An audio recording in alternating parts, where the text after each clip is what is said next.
Hello and welcome to this year's layout update, and I'm saying this year's layout update because my last layout update was last year in July, so it's been quite a while since I've done a layout update because the progress on this layout has been so slow. But I think that I have done just enough stuff that to do a layout update, so let's get started. Yeah, quite a lot has actually changed since the last update. Let's start off with this blue Pullman shunter unit. You might already know that this doesn't have a motor, but in the last update it did, and it ran around this bend here. And of course one of the obvious changes that has happened is the changes in the station, which is you probably will have already known about if you've been watching the station project. Now, oh yes, this bit you probably haven't seen in the last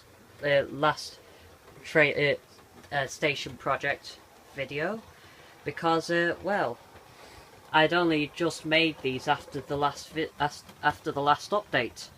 These are the steps going down for the upcoming footbridge.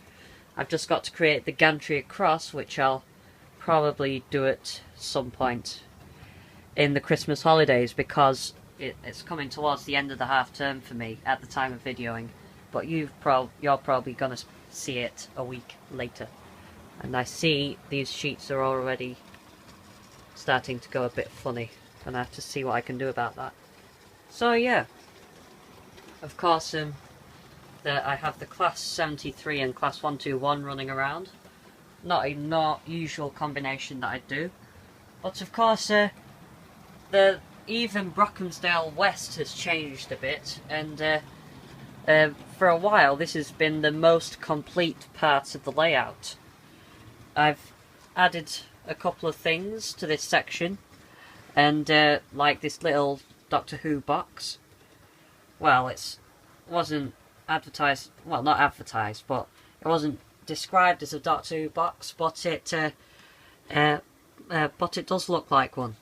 And there's the Fat Controller and the AA car, and the Fat Controller's car as well. Also, in the last update, I had two of these cottages here. Now that has changed.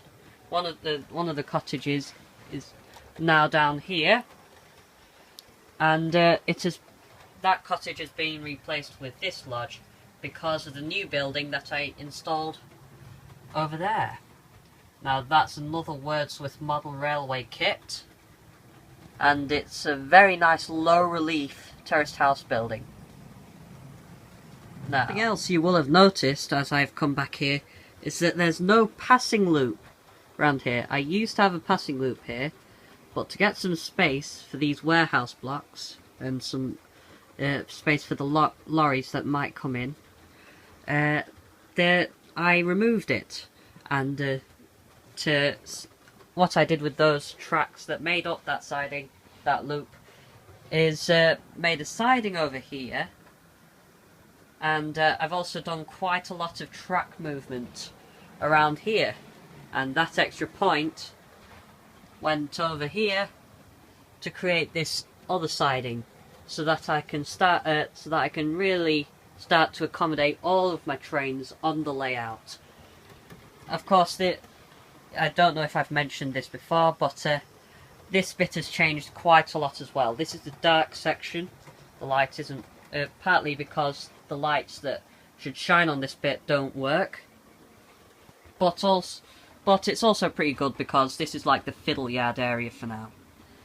There used to be two sidings here, but now that has changed quite a bit with the movement of tracks and the extra points that I've gathered over the past year or so.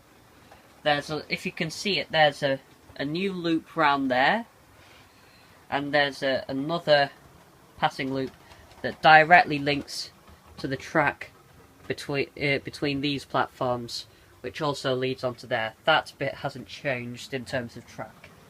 And there's also another siding here to, as I said before, accommodate more of my trains so that they can all be on the layout. Well, I've still got quite a way to go. Probably going to need an extension at some point, but those sidings help. Now, what else do I have to go on about? Oh yes, this Minecraft diorama.